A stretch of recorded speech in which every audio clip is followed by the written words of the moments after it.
मैं सभी से भाव भरा निवेदन करूंगा कि जिस भाव से आप बैठे हैं, आप जीवन में सफल होना चाहते हैं, आप रिजल्ट लेना चाहते हैं, तो मैंने कहा मोबाइल से सब चीजें मिल जाए। पीछे पकौड़े की दुकान भी है, आप जानते हो भैया जिनको वहाँ जाना है, नहीं जिनको सही में अपने जीवन के सपनों को पूरा करने की इच्छा है, आज इस मैदान से वो हिलेंगे नहीं जब तक कार्यक्रम समाप्त नहीं हो जाए। और मैं आप सबसे प्रार्थना करके बताएंगे कि वो दुनिया के किस किस बात के क्या कैसे कार्यक्रम हो रहा है। गायत्री परिवार का आदरणीय चिन्ह भैया का पूरा परिचय बताएंगे हमारे आशीष जी भाई साहब। एक विशेष प्रार्थना करते हुए इस बात को हम लोग आगे बढ़ाएंगे कि जो हमारे कार्यकर्ता जो पर्चे बांट रहे हैं, प्रज्ञा अभियान इत्यादि दे रहे हैं, कुछ देर के लिए विराम, कुछ देर के लिए हम सारी गतिविधियों को विराम देंगे। बोलिए बंद कर दो। जो लोग यहाँ वहाँ बंद कर दो, मूवमेंट कर रहे हैं वे भी बैठ जाएं। ये पूरा कार्यक्रम AWTP के हमारे गायत्री परिवार के चैनल पर लाइव चल रहा है, इसलिए आपको कष्ट कठिनाई के बाद अर्जित कर पाता है। आज जिस तरह से व्यक्ति उस जीवन को जीता हुआ दिखाई पड़ता है, उसको देख करके बड़ा आश्चर्य होता है। हम में से हर व्यक्ति जानता है कि न जाने कितने वर्षों की प्रतीक्षा के बाद जीवात्मा को ये सौभाग्य मिल पाता है कि वो इस मनुष्य के तन को, मनुष्य की देह को धारण कर सके। जो लोग धर्म के पथ के पथिक हैं, आस्था पर जिनका भरोसा है, अध्यात्म की बातें जिनको सुहाती है, कर्म फल सिद्धांत पर जो विश्वास रखते हैं, वो लोग जानते हैं कि हमारे यहाँ इस चिंतन को दिया गया कि 84 लाख योनियों में भटकने के बाद जीवात्मा के पुण्य का वो हिस्सा जागता है जो उसे मनुष्य की देह को प्राप्त करने का सौभाग्य देता है। आज हम लोग यहाँ आकर के खड़े हैं और हमारे शास्त्र की दृष्टि से देखें, इससे पहले की यात्रा कभी मछली की रही, मच्छर की रही, भूत की रही, प्रेत की रही, पिशाच की रही, न जाने कौन कौन सी योनियों में हमें गिरना पड़ा, और तब जाकर एक दिन हमारे सौभाग्य का सूरज चमका और मनुष्य का वो शरीर हमें प्राप्त हो पाया जिसके लिए गोस्वामी तुलसीदास जी लिखते हैं, बड़े भाग मनुष्य तन पावा, सुर दुर्लभ सत्ग्रंथ गावा। बड़े भाग्य से कि मनुष्य का जीवन जीवात्मा को नसीब हो पाता है, जिसके लिए देवता भी तरसते नजर आते हैं। देवताओं के लिए भी मनुष्य का जीवन दुर्लभ है, क्योंकि इसी मनुष्य के जीवन के अंदर ये संभावना है जिसमें हम मानवीय चेतना के, मानवीय पुरुषार्थ के अंतिम शिखर को छू पाने की संभावना अपने अंदर सुरक्षित रखते हैं। जिसको हम मोक्ष कहें, निर्वाण कहें, कैवल्य कहें, मुक्ति कहें, वो सारी संभावनाएं यदि किसी एक शरीर के अंदर सुरक्षित है, किसी एक योनि के अंदर सुरक्षित है, तो मनुष्य के इसी शरीर के अंदर सुरक्षित है।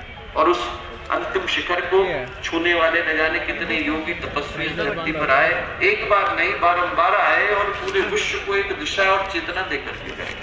पर यदि हम लोग आस्था की बातों को न मानते हो, विज्ञान की बातों पर हमारा भरोसा हो, और यदि हम लोग उस दृष्टि से भी देखें तो लगभग 4.6 खरब वर्ष की इवोल्यूशन की यात्रा है। कभी हम लोग एक कोश की प्राणी रहे, फिर बहुकोश की हुए, फिर फिश बने, फिर रेप्टाइल बने, फिर एम्फीबियन बने, बनने के बाद प्राइमेट बने, प्राइमेट एक दिन एप बना, और एक दिन एप के अंदर कॉग्निटिव इवोल्यूशन आ गया, इमोटिव इवोल्यूशन आ गया, और उसके अंदर बुद्धि, चेतना, भावना का विकास हुआ, और वो खरबों वर्षों की यात्रा का परिणाम है कि आज इंसान के रूप में हम लोग यहाँ आकर के उपस्थित हुए हैं।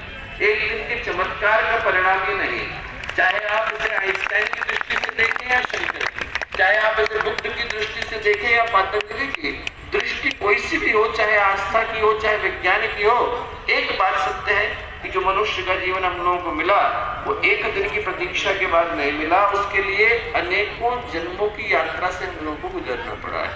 और जो दुर्भाग्य की बात है, दुर्भाग्य की बात है कि यदि आप मनुष्य के जीवन की समीक्षा और मूल्यांकन करके देखें, लोगों को मनुष्य का जीवन जीते देखें, तो आपको देख करके दर्द भी होगा, पश्चाताप भी होगा, पीड़ा भी होगी, और अजीब सा भी लगेगा। ये लगेगा कि यदि इसी तरह से मनुष्य के जीवन को गंवाना था तो व्यक्ति इतना तड़पा क्यों, इसके लिए इतनी प्रतीक्षा क्यों करें। हजारों वर्ष की प्रतीक्षा के बाद जो मनुष्य का जीवन प्राप्त हो पाता है, तो व्यक्ति उसको जिस तरह से छोटे छोटे उद्देश्यों के लिए गंवाता, भुलाता, ठुकराता नजर आता है, उसको देख करके कभी कभी दर्द होता है।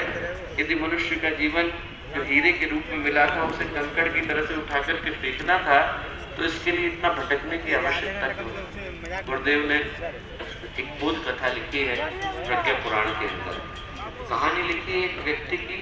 उसको एक संत ने कहा कि तेरे गांव में जो नदी बहती है, उस नदी के किनारे जो पत्थर पड़े, अरबों खरबों पत्थर पड़े, उन पत्थरों में से एक पत्थर पारस का पत्थर ढूंढ रहे।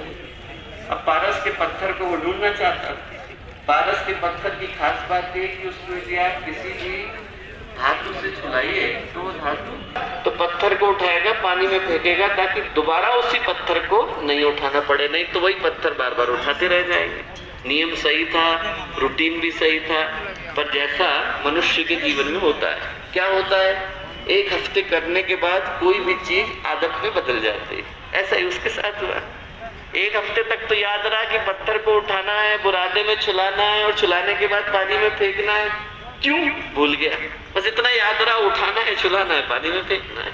एक हफ्ता गुजर गया, एक महीना गुजर गया, एक साल गुजर गया, 10 साल गुजर गए, 20 साल गुजर गए। गुरुदेव ने लिखा, एक दिन पत्थर उठाया, बुरादे में छुलाया, पानी में फेंका, 200 मीटर आगे बढ़ा और देखा कि वो जो बुरादा था वो सोने में बदल गया, पर हाथ का पारस का पत्थर चला गया। ऐसा ही हमारे साथ घटता है। पारस के पत्थर के रूप में मनुष्य का जीवन मिला। इसी जीवन के अंदर संभावना है कि हम गुरुदेव का, विवेकानंद का जीवन जी सकते हैं। इसी मनुष्य जीवन के अंदर संभावना है कि हम एक संत का